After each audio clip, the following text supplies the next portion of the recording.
Video आवडल्यास आमच्या चॅनलला लाईक करा, कमेंट करा आणि सबस्क्राईब करायला विसरू नका.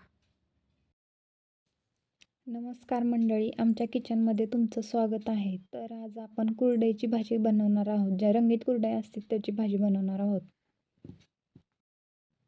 चला तर मग सुरुवात करूया आपल्या रेसिपीला. कुरडईची भाजी बनवण्यासाठी मी इथे सगळ्यात आधी 10 कुरडया घेतलेल्या आहेत. त्याचा भुगा करून आपल्याला त्या पाण्यात भिजू घालायच्या आहेत.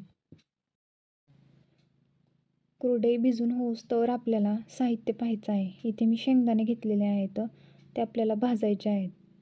आता आपल्याला हे मिक्सरच्या भांड्यामध्ये बारीक करून घ्यायचे आहेत.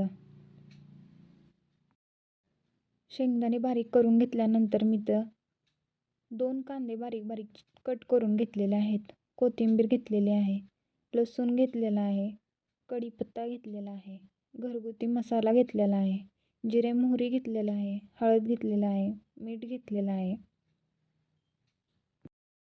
आता आपली कढई गरम झालेली आहे. त्यामध्ये आपल्याला 2 पळी तेल घालायचं आहे. बारीक कट केलेला लसूण घालायचा आहे. अर्धा चमचा मोहरी, अर्धा चमचा जिरे घालायचे आहेत. बारीक कट केलेला कांदा टाकायचा आहे. तो आपल्याला छानपैकी परतून घ्यायचा आहे. आता कांदा जरासं लालसर झाल्यानंतर, परतून झाल्यानंतर त्यामध्ये कढीपत्ता टाकायचा आहे, कोथिंबीर टाकायची आहे. हे आपल्याला छानपैकी परतून घ्यायचं आहे. त्यामध्ये नंतर अर्धा चमचा हळद घालायची आहे. ते आपल्याला चांगलं मिक्स करून घ्यायचं आहे.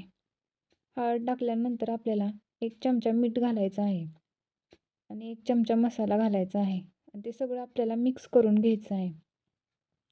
ते घेतल्यानंतर जे आपली कुरडई भिजलेली आहे ती आपल्याला त्यामध्ये टाकायची आहे आणि ते पूर्णपणे आपल्याला छानपैकी परतून घ्यायचं आहे. आता हे सगळं आपल्याला छानपैकी परतून घेतल्यानंतर त्यावरती आपल्याला 10 मिनिटं झाकण ठेवायचे. आता आपले 10 मिनिटं झाकण ठेवलेलं काढायचं आहे. आता आपल्याला त्यामध्ये शेंगदाण्याचा कूट टाकायचा आहे आणि परत 10 मिनिटं झाकण ठेवायचं आहे. 10 मिनिटं झाकण ठेवल्यानंतर आपली छानपैकी आता भाजी चांगली शिजून निघलेली आहे. तुम्ही बघू शकता किती छान कलर येईल, किती छान भाजी वाटते.